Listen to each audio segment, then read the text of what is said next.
Hidup yang kita nikmati pada siang hari ini adalah merupakan nikmat Allah yang sungguh luar biasa. Jantung kita yang berdetak, mata kita yang memandang, kaki kita yang melangkah, tangan kita yang menyentuh, semua ini adalah merupakan nikmat yang sungguh-sungguh luar biasa yang diberikan oleh Allah Subhanahu wa taala. Orang-orang yang telah berpindah ke alam barzah, mereka yang telah meninggal dunia lalu berpindah ke alam barzah, mereka senantiasa menangis dan berharap kepada Allah Subhanahu wa taala agar mereka dapat dikembalikan ke kehidupan dunia ini, agar mereka dapat beramal saleh.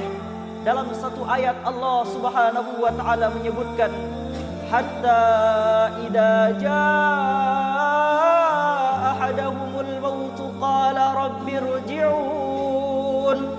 Sampai ketika datang kematian kepada mereka, ketika ruh mereka berpindah ke alam barzah, ketika jasad mereka telah dikuburkan di makbarah, mereka mengatakan, Rabbi laula akhartani ila ajalin qarib. Bahkan mereka mengatakan, Rabbi rji'un, ya Allah, kembalikan aku ke dunia barang sebentar saja ya Allah, kembalikan aku ke dunia barang sejenak saja ya Allah. Itulah harapan orang-orang yang telah pergi meninggalkan kita. Namun sayang seribu sayang, ketika nyawa telah dicabut, ketika ruh telah dipindahkan, manusia tidak akan mungkin kembali ke kehidupan dunia ini. Maka oleh karena itulah, marilah kita senantiasa bersyukur kepada Allah Subhanahu wa taala bahwa hidup kita di dunia ini adalah merupakan kesempatan besar yang diberikan Allah kepada kita untuk kita bertaubat kepada Allah, untuk kita memperbanyak bekal perjalanan menuju Allah Subhanahu wa taala. Wa tazawwadu fa inna khairaz zadit taqwa. Maka berbekallah kalian, dan sebaik-baik bekal menghadap Allah adalah bertakwa kepada Allah Subhanahu wa taala. Hadirin salat Jumat yang dimuliakan Allah Subhanahu wa taala. Kehidupan dunia kita ini adalah kehidupan yang sungguh sibuk. Dunia terus berkembang, dunia terus bergelora. Manusia disibukkan oleh urusan-urusan dunia. Ada yang sibuk bekerja di kantor, ada yang sibuk kemudian dengan pendidikannya di kampus-kampus dan di sekolah-sekolah. Bahkan banyak di antara kita yang sibuk dengan urusan bisnis. Tentu yang dinamakan dengan bisnis, tidak ada orang yang berbisnis yang tidak mengharapkan keuntungan. Tetapi bisnis pasti ada kemungkinan untung dan ada kemungkinan ruginya. Allah Subhanahu wa taala di dalam surah Fatir menawarkan bisnis kepada kita, yang mana berbisnis dengan Allah Subhanahu wa taala itu adalah merupakan bisnis yang tidak akan mungkin rugi dunia dan akhirat. Allah Subhanahu wa taala menjadikan surga ma la ainun ra'at wala udhunun sami'at wala khatara ala qalbi bashar. Allah jadikan surga yang tidak pernah dipandang oleh mata manusia, yang tidak pernah didengarkan oleh telinga manusia, yang tak pernah dibayangkan oleh kalbu manusia. Allah jadikan surga itu sebagai barang dagangannya yang hanya dapat dibeli dengan meraih keridhaan Allah Subhanahu wa taala. Di dalam surah Fatir, Allah membocorkan kepada kita 3 amal, 3 bisnis yang dengan bisnis itu kita meraih keridhaan Allah Subhanahu wa taala, yang dengannya kita dapat membeli surga yang dijanjikan oleh Allah Subhanahu wa taala. Innal ladzina yatluna kitaballah wa aqamus salah wa anfaqu mimma razaqnahum sirran wa alaniyah yarjuna tijaratan lan tabur liwaffiyahum ujurahum wa yazidahum min fadlih innahu ghafurun syakur. Allah Subhanahu wa taala menyebutkan ada 3 bisnis yang tidak akan rugi dunia dan akhirat. Innal ladzina yatluna kitaballah, sesungguhnya orang-orang yang senantiasa membaca kalam-kalam Allah, sesungguhnya orang yang senantiasa membaca firman-firman Allah. Siapapun dia, jika ia istiqamah membaca Al-Quran, jika ia istiqamah membaca kitab Allah, jika ia istiqamah membaca kalam Allah Subhanahu wa taala, maka berarti orang itu sudah meraih bisnis yang tidak ada ruginya dunia dan akhirat. Di dalam satu hadisnya baginda Nabi sallallahu alaihi wasallam bersabda, "Iqra'ul Qur'an fa innahu ya'ti yaumal qiyamah syafi'an li ashabih." Bacalah oleh kalian Al-Qur'an, karena Al-Qur'an itu nanti akan datang pada hari kiamat menjadi pemberi syafaat bagi mereka yang membacanya. Rawahu Muslim. Di dalam hadis yang lain baginda Nabi sallallahu alaihi wasallam bersabda, "Man qara'al Qur'an wa hafidhahu adkhalahu Allahul jannah wa syafa'ahu fi 'ashratin min ahli baitihi kulluhum qad istawjabun nar." Rawahu Ibnu Majah. Baginda Nabi sallallahu alaihi wasallam bersabda, barang siapa yang membaca Al-Qur'an dan ia menghafalkan isi Al-Qur'an, maka Allah taala masukkan ia ke dalam surga, dan Allah izinkan ia untuk memberi syafaat 10 anggota keluarganya yang seharusnya mereka masuk ke dalam neraka. Orang-orang yang membaca Al-Qur'an, orang-orang yang menghafal Al-Qur'an, orang-orang yang mengajarkan Al-Qur'an, orang-orang yang kemudian dia mengamalkan Al-Qur'an dalam kehidupannya, mereka adalah orang-orang yang tidak akan mendapatkan kerugian dunia dan akhirat. Di dalam hadis yang lain baginda Nabi sallallahu alaihi wasallam bersabda, "Man qara'al Qur'an wa 'amila bima fihi ulbisa walidahu tajan yaumal qiyamah dau'uhu ahsan min dau'i syamsi fi buyutid dunya." Rawahu Ahmad wa Abu Daud.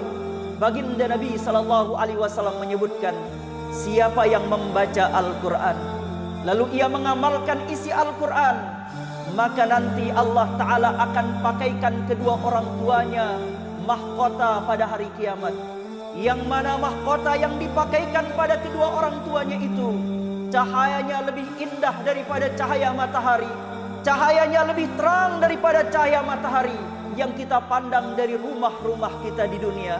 Orang tua yang memiliki anak yang menghafal Al-Qur'an, orang tua yang memiliki anak yang sering membaca Al-Qur'an akan menjadi orang tua yang beruntung dunia akhirat, karena nanti ia akan mendapatkan mahkota yang dipasangkan oleh anaknya, yang mahkota itu menjadikan ia bercahaya melebihi cahaya sinar matahari.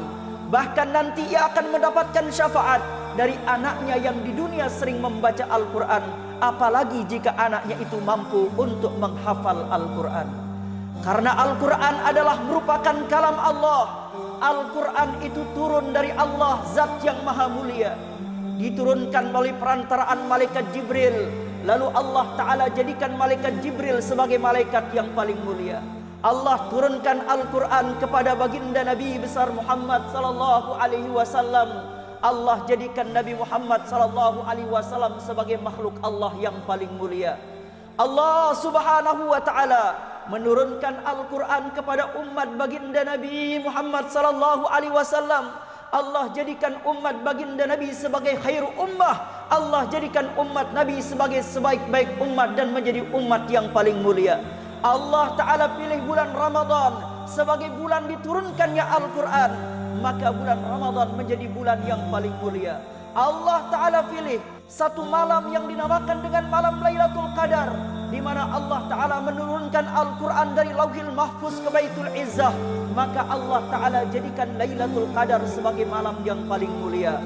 Allah Subhanahu wa Ta'ala turunkan Al-Quran kepada baginda Nabi sallallahu alaihi wasallam secara berangsur-angsur. Allah turunkan di kota Mekah, Allah turunkan di kota Madinah, maka Allah Ta'ala jadikan kota Makkah dan kota Madinah menjadi dua kota yang paling mulia di dunia. Jika semua yang terkait dengan Al-Quran menjadi mulia, maka bagaimanakah dengan orang-orang yang senantiasa membaca Al-Quran? Bagaimanakah dengan orang-orang yang meletakkan Al-Quran di dalam kalbunya? Bagaimanakah dengan orang-orang yang meletakkan Al-Quran di dalam ingatannya? Bagaimanakah dengan orang-orang yang menjadikan Al-Quran sebagai kebutuhan hidupnya? Maka Allah akan jadikan ia mulia fid dunya wal akhirah. Bisnis yang kedua yang tidak akan rugi dunia akhirat, wa aqamus salah, yaitu mendirikan salat. Baginda Nabi sallallahu alaihi wasallam dalam satu hadis bersabda, as-salatu imaduddin, faman aqamaha faqad aqamad-din, wa man tarakaha faqad hadamad-din, rawahul Baihaqi. Salat itu adalah tiang agama. Siapa yang mendirikan salat, maka dia mendirikan agama. Siapa yang meninggalkan salat, maka berarti ia meruntuhkan agama. Allah Ta'ala jadikan salat sebagai barometer Islam dan imannya seorang hamba. Jika salatnya baik, maka akan baik seluruh amalnya. Jika salatnya buruk, maka akan menjadi buruklah seluruh amalnya.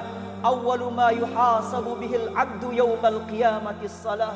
Fa in saluhat saluha sairu amalih, wa in fasadat fasada sairu amalih. Salat itu adalah amal yang pertama kali nanti akan dihisab oleh Allah Subhanahu wa taala. Jika salatnya baik, maka baiklah seluruh amalnya. Apabila salatnya rusak, apabila salatnya bolong-bolong, apabila salatnya sering ia tinggalkan, maka amal yang lainnya akan menjadi rusak karena rusaknya salat tersebut. Bahkan dalam satu hadis yang lain, baginda Nabi sallallahu alaihi wasallam bersabda, "Man hafadha 'alaihinna kanat lahu nuran wa burhanan wa najatan yaumal qiyamah, wa man lam yuhafidh 'alaiha lam takun lahu nuran wala burhanan wala najatan, wa kana yaumal qiyamah ma'a Qarun wa Fir'aun wa Haman wa Ubay bin Khalaf." Rawahu Ahmad. Baginda Nabi sallallahu alaihi wasallam mengingatkan kita, siapa yang memelihara salat 5 waktunya, maka nanti pada hari kiamat Allah akan jadikan salat itu cahaya baginya. Allah akan jadikan salat itu sebagai bukti keimanannya. Allah Ta'ala akan jadikan salat itu sebagai penyelamat ia nanti di hari kiamat. Akan tetapi siapa yang menyia-nyiakan salat, siapa yang tidak memelihara salat 5 waktunya, maka nanti di hari kiamat dia tidak akan mendapatkan cahaya.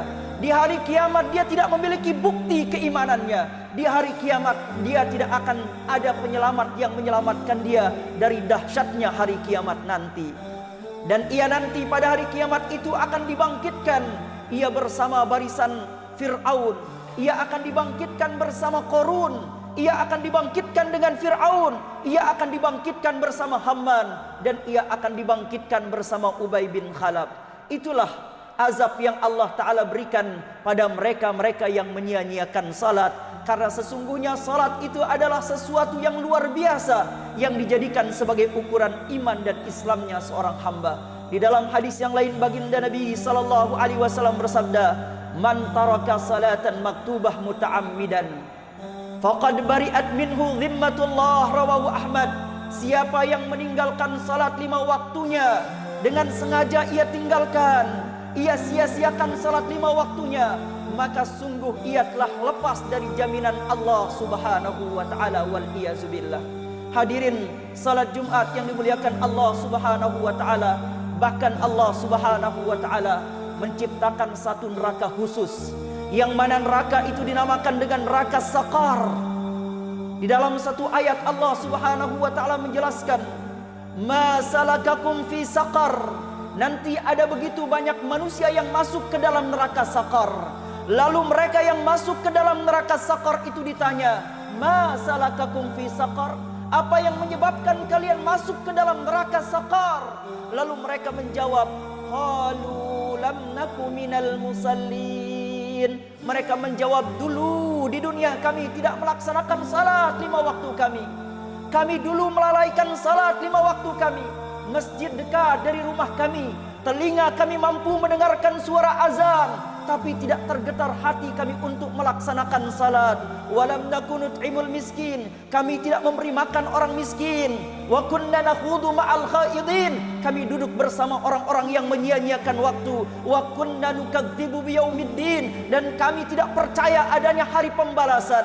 Hatta atanal yakin, sampai datang kematian kepada kami. Sungguh-sungguh akan menderita orang-orang yang ia meninggalkan salat di dunia, maka di hari kiamat dia akan menyesal meneteskan air mata.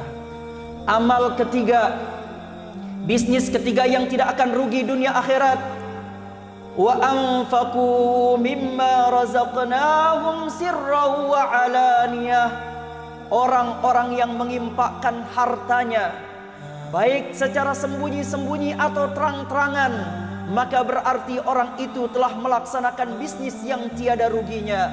Sesungguhnya orang-orang yang menginfakkan hartanya, ia memberi nafkah kepada keluarganya dari harta yang halal, ia mengeluarkan zakat dari hartanya, ia sedekahkan hartanya, ia beramal jariah dengan hartanya, maka orang-orang seperti itu ia tidak akan rugi dunia dan akhirat. Dalam satu hadis, baginda Nabi sallallahu alaihi wasallam bersabda, Inna sadaqata la tudfi'u ghadabar rabb wa tadfa' maitatas su'." Rawahu Tirmidzi. Baginda Nabi sallallahu alaihi wasallam bersabda, sesungguhnya sedekah itu dapat memadamkan murkanya Allah, dan sedekah itu dapat menolak kematian su'ul khatimah. Hadis riwayat Tirmidzi. Baginda Nabi sallallahu alaihi wasallam menyebutkan betapa mulianya sedekah, sampai-sampai baginda Nabi sebutkan, siapa yang bersedekah di jalan Allah, maka Allah Ta'ala akan jadikan ia tidak mendapatkan kemurkaan Allah, dan Allah tidak akan wafatkan ia dalam keadaan su'ul khatimah.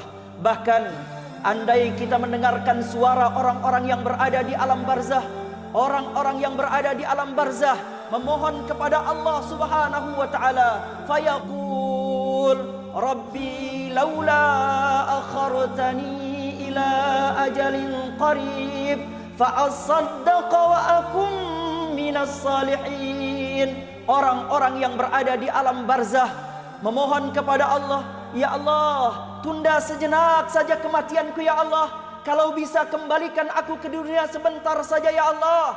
Fa asaddaqa, aku ingin bersedekah. Amal pertama yang diinginkan oleh mereka yang sudah berpindah ke alam barzah adalah mereka ingin bersedekah. Karena ketika mereka ditampakkan betapa ngerinya alam kubur, betapa ngerinya malaikat mungkar dan nakir, betapa ngerinya siksa-siksa kubur, mereka menangis mohon kepada Allah agar mereka kembali ke dunia, lalu mereka dapat bersedekah, menginfakkan hartanya di jalan Allah Subhanahu wa taala. Maka mudah-mudahan kita semua adalah merupakan hamba-hamba Allah Subhanahu wa taala yang sudah memiliki perniagaan, yang sudah memiliki bisnis dengan Allah Subhanahu wa taala, yang tidak akan rugi dunia dan akhirat.